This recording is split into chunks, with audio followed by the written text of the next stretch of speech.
Hello, আসসালামু আলাইকুম। It's me সুচি। সবাই কেমন আছেন? আলহামদুলিল্লাহ আমি ভালো আছি। তো আপনাদের সাথে আমি আজকে একটু ভিন্ন রকমের আইটেম শেয়ার করব, যেটা হচ্ছে এর আগে আমি ভিডিওতে কখনোই শেয়ার করিনি। তো যাই হোক, আজকে কিন্তু আপনারা গেস করেন যে আমি কী শেয়ার করতে পারি। সেটা হচ্ছে আমার মোস্ট অফ দ্য ফেভারিট, কিন্তু হচ্ছে আমি বানাতে পারি না। আর হচ্ছে কেউ আমাকে ওইভাবে করে সেলিব্রেট করে দাওয়াত করে খাওয়ায়ও না, যার কারণে হচ্ছে সে জিনিসটা আমার খাওয়া হয় না।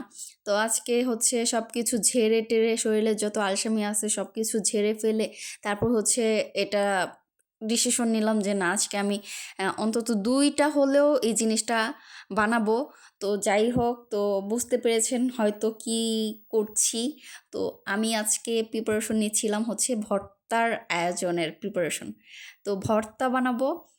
কাচকি শুটকির ভর্তা আমার ফ্রিজে ছিল, কাচকি শুটকি, যার কারণে হচ্ছে আমি আর কোনো দিকে না তাকিয়ে এই কাচকি শুটকি সুন্দর মতো ধুয়ে টুয়ে ভেজে টেজে গরম পানি দিয়ে অনেকক্ষণ ভিজিয়ে তারপর হচ্ছে বাটাবাটি শুরু করে দিলাম। তো অনেক দিন ধরে ইচ্ছে করছিল ভর্তার আইটেম খাইতে, কিন্তু হচ্ছে কেউ তো বানিয়ে খাওয়ায় না। তাছাড়া হচ্ছে রোজার দিন একটা দুইটা বানালে হচ্ছে আবার আফিয়ার বাবার জন্য আলাদাভাবে রান্না করতে হবে। তো ও তো ভর্তার আইটেমগুলো পছন্দই করে না, যার কারণে হচ্ছে আমার এত চাপ না নেওয়া। তারপরও আজকে ইফতারির পরে ভাবলাম যে না, আজকে একটু চাপ নেই, সিয়ারির টাইমে হচ্ছে এগুলো খাবো। ও যাই করুক না কেন ওর জন্য হয়তো আলাদাভাবে কিছু একটা ব্যবস্থা করব।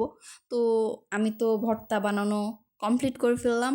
এর মধ্যে হচ্ছে টমেটো সিদ্ধ দিয়ে দিয়েছিলাম। তারপরে হচ্ছে গরম ভাতের সাথে আমার কিন্তু জিভে জল চলে আসছিল। অনেক মজা হয়েছে ভর্তাটা, অনেক মজা হয়েছে। আপনাদের সাথে হচ্ছে আমি আবার মানে বলছিলাম যে অনেক মজা হয়েছে, এটা অনেক মজা হয়েছে আসলেই অসাধারণ। লেবু একটু চিপড়ে দিয়ে মানে আমি অন্যান্য ভিডিওতে দেখি যে কি মজা করে খায়, আহা কি মজা। কিন্তু বানানোর তো ভয়ে আমি মানে খেতে পারি না, বানানোর ভয়ে। তো যাই হোক, তো অনেক মজা হয়েছিল। আমি চেটে পুটে খাচ্ছিলাম, মানে কোনো দিকে তাকাতাকি নেই। আফিয়ার বাবা যদি জানতো যে আমি ভর্তা পাটায় মেখে খাচ্ছিলাম, মানে ভাত দিয়ে পাটায় মেখে ভর্তা খাচ্ছিলাম, তাহলে হচ্ছে ও দৌড়ায় চলে আসতো। কিন্তু ওরে আমি শেয়ার করিনি, কারণ হচ্ছে আমি চাই না যে এটা কাউকে শেয়ার করতে। আমার পছন্দের জিনিস কেউ ভাগ বসাক, সেটা আমি চাই মাঝে মধ্যে, কিন্তু এই জিনিসটার ক্ষেত্রে হচ্ছে আমি একদমই চাই না যে না, ও আমার কোনো জিনিস মানে এই জিনিসটা শেয়ার করুক। তো যাই হোক, এদিক দিয়ে হচ্ছে এই যে বলছিলাম যে আপিয়ার বাবার জন্য মিষ্টি কুমড়ার তরকারি রান্না করব, আলাদা করে কিছু একটা ব্যবস্থা করব বলেছিলাম। তো এটাই হচ্ছে তার জন্য ব্যবস্থা, মিষ্টি কুমড়ার তরকারি রুই মাছ দিয়ে রান্না করছি। তো কেমন হয়েছে সবাই কমেন্টে জানাবেন, ঠিক আছে? আর হচ্ছে এদিক দিয়ে হচ্ছে টমেটোর ভর্তাটাও বানিয়ে নিয়েছি মিষ্টি কুমড়ার সাথে সাথে। তো সবাই ভালো থাকবেন, সুস্থ থাকবেন, মোস্ট ইম্পর্টেন্ট ফুর্তিতে থাকবেন। আল্লাহ হাফেজ।